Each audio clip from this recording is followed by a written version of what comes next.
Samtama kapuso sa ira nato ang labing uwahing kalambuan sa kahimtang sa panahon na karon nato magkauban si Engineer Al Kiblat, ang Chief Visayas Pag-asa Regional Services Division. Engineer Kiblat, maayong hapon nimo. May hapon atong tanan, Alan. Okay, Engineer Kiblat, ako sa iron karon kun kanus amang gyud mosulod sa Philippine Area of Responsibility ang Super Typhoon Mawar ug asa man ni siya ang iyang entry point.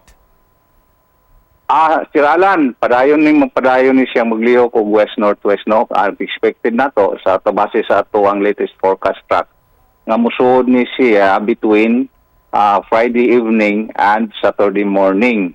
Diri dapat tungod sa northeastern portion sa Luzon.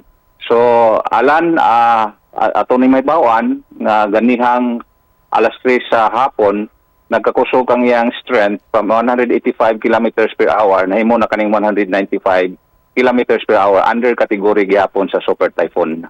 Okay, sa imong interview kaganina ni Kapusong Luan, wala ni kahigayonan nga mo landfall no diri sa ato ang nasod. But ang pangutana ani ni, unsa may direktang epekto ni Engineer Kiblat, magbugna man ni uwan o kusog nga hangin? Ang direktang epekto ani niya Alan ato sa extreme northern Luzon kay moduol man ni didto sa Lunes or sa Martes. Pero diri sa Visayas o ingon man sa Cebu, Central Visayas, wala ni siya direktang epekto. Inoon ang epekto niya siya indirect kay higupon man niya ang hanging habagat. Magdala ni hangin nga 60 kilometers per hour mo ni ato ang forecast na posible maka-issue tag gale warning. As far as ulan is concerned, naatay mga light to moderate diri sa Central Visayas and occasional heavy rain kung doon ay mga thunderstorm. Ang significant effect diri sa Visayas nining magkusog nga habagat kining western portion sa Visayas, Sir Alan. Okay, kano sa mo posible mo issue mga gale warning? Posible, Sir Alan, late sa afternoon sa Saturday, ngadto na sa early morning sa Sunday. Alang sa mga tunghan na Engineer Kiblat, usan is mga gipangutana karon kung angayan bang suspenso ng mga klase ugmang adlaw sa mga eskwelahan, especially diri sa Sugbo o sa Visayas mismo?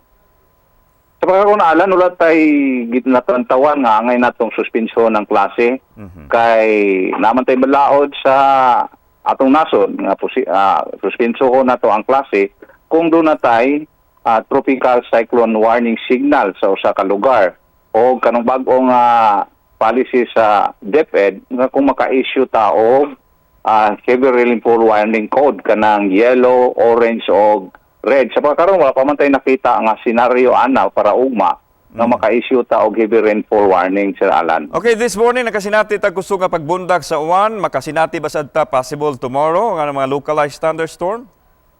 Yes, dili ni epekto sa bagyo kay layo pa ang maong bagyo.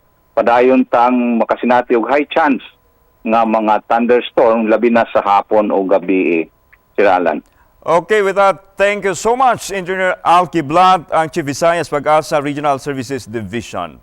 Mayng hapon. Salamat sa may hapon sa tanan.